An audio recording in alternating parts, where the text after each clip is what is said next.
सूरज जो पूरी दुनिया को रोशनी देता है, जब उसी पर अंधकार का साया पड़ता है तो ये एक अलौकिक नजारा बन जाता है। और ऐसा ही एक अद्भुत खगोलीय दृश्य साल 2025 में घटित होने वाला है। और क्या आप जानते हैं, साल 2025 में इस बार 2 सूर्य ग्रहण लगने वाले हैं। पहला ग्रहण तो मार्च में लगेगा और दूसरा सितंबर के महीने में लगेगा।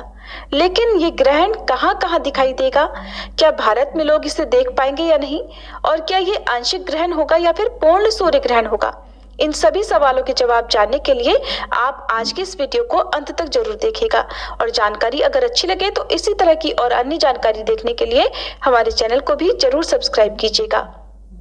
सूर्य ग्रहण एक खगोलीय घटना होती है। सूर्य और पृथ्वी के बीच में चंद्रमा आने से सूर्य में ग्रहण लगता है और सनातन धर्म में सूर्य ग्रहण को बहुत ही अशुभ माना जाता है। इसलिए इस दौरान शुभ और मांगलिक काम करने से बचना चाहिए। कुछ नियमों का पालन करना बहुत ही आवश्यक होता है। माना जाता है कि सूर्य ग्रहण के समय शुभ और मांगलिक काम करने से व्यक्ति को जीवन में अशुभ फलों की प्राप्ति हो सकती है। सूर्य ग्रहण का सूतक 12 घंटे पहले शुरू हो जाता है। इस दौरान गर्भवती महिलाओं को घर से बाहर आने जाने से बचना चाहिए और अपने आराध्य देवी देवताओं के मंत्रों का जप करना चाहिए या धार्मिक पुस्तकों का पाठ करना चाहिए। साल 2025 का पहला चंद्र ग्रहण लगेगा 29 मार्च को और इस दिन चैत्र अमावस्या भी है। चैत्र अमावस्या बहुत ही खास होती है क्योंकि ठीक इसके अगले दिन से चैत्र नवरात्रि प्रारंभ हो जाती है। ऐसे में नवरात्रि ग्रहण के साये से प्रारंभ होगी और इस बार ग्रहण का समय प्रारंभ होगा दोपहर 2:21 से और सूर्य ग्रहण की समाप्ति होगी शाम 6:14 पर।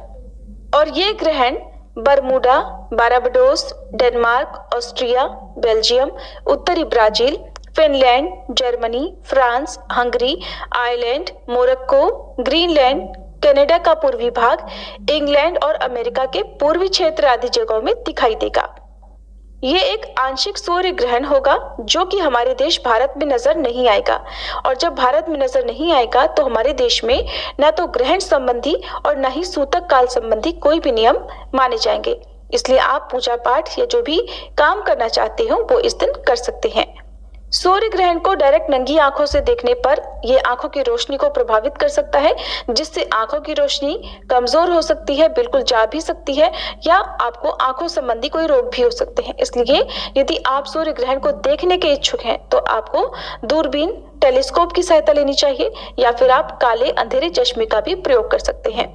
कई बार लोगों का मानना यह होता है कि ग्रहण चाहे कहीं भी लग रहा हो, प्रकृति में उसका कुछ न कुछ नकारात्मक असर पड़ता ही है। तो ऐसे में हिंदू धर्म में कुछ मान्यताएं हैं, जैसे कि ग्रहण के समय आप अपनी सामर्थ्य के अनुसार कुछ न कुछ दान दे सकते हैं और ग्रहण की समाप्ति के बाद शुद्धि के लिए स्नान करना चाहिए। घर में गंगाजल का छिड़काव करने के बाद जो भी दान की सामग्री है वो आप किसी निर्धन जरूरतमंद व्यक्ति को दे सकते हैं। गर्भवती महिलाओं को इस बात का विशेष तौर से ध्यान रखना चाहिए। लेकिन ये ग्रहण क्योंकि हमारे देश में दिखाई नहीं देगा, इसलिए कोई भी गर्भवती महिला इस बार लगने वाले पहले सूर्य ग्रहण के बारे में सोचकर चिंतित ना हो। अपने आप को शांत रखें और आप अपने दैनिक कार्य कर सकते हैं। सूरज की रोशनी में बाहर भी निकल सकते हैं। दोस्तों, आपको ये जानकारी कैसी लगी कृपया कमेंट कर जरूर बताएं और अपने दोस्तों के साथ शेयर करें।